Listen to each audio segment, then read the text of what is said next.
राजन, मैं प्रमाण देने के लिए तैयार हूं, पर उससे पहले मैं कुछ चाहती हूं। क्या चाहिए? थोड़ा दूध।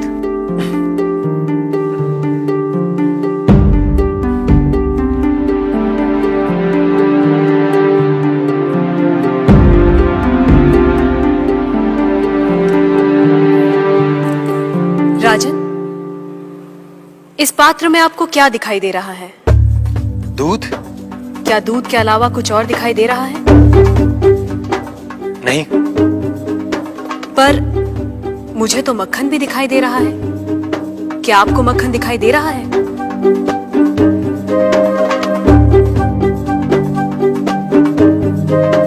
नहीं। पर राजन, क्या इसमें मक्खन नहीं है?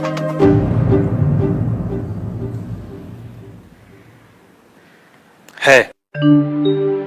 जैसे दूध के कण कण में मक्खन है, मक्खन के कण कण में घी है, वैसे ही ईश्वर सृष्टि के कण कण में भिन्न भिन्न रूपों में है, जो है पर दिखाई नहीं देता।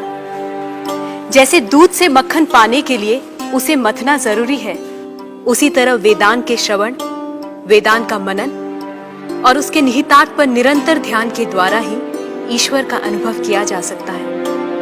राजन, क्या आपके पहले प्रश्न का उत्तर आपको मिल गया? मैं मान लेता हूं, पर वो किसे देख रहा है? किस ओर देख रहा है? क्या मुझे एक जलती हुई मोमबत्ती मिल सकती है? राजन, ये रहा आपके दूसरे प्रश्न का उत्तर। प्रकाश की ये लौ कहां देख रही है? किसे देख रही है? ये सभी को देख रही है। सभी और देख रही है। राजन, जिस तरह इस मोमबत्ती का प्रकाश चारों ओर फैला हुआ है, उसी तरह ईश्वर की चेतना चारों ओर फैली हुई है, और उसी चेतना के कारण हम चलते हैं, बोलते हैं और सुनते हैं। जैसे ये प्रकाश सभी ओर देख रहा है, वैसे ही ईश्वर सभी ओर देख रहा है।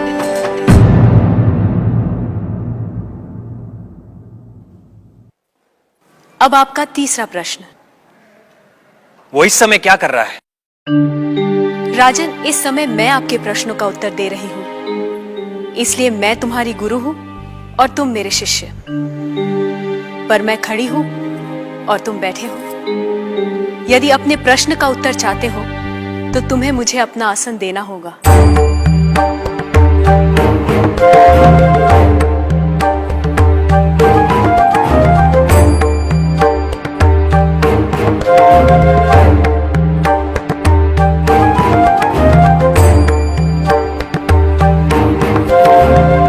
राजन, ये रहा तुम्हारे तीसरे प्रश्न का उत्तर। कुछ देर पहले आप सारे मंदिरों से मूर्तियां हटवाने का विचार कर रहे थे। इस समय आप ईश्वर के बारे में फिर से विचार करने लगे हैं।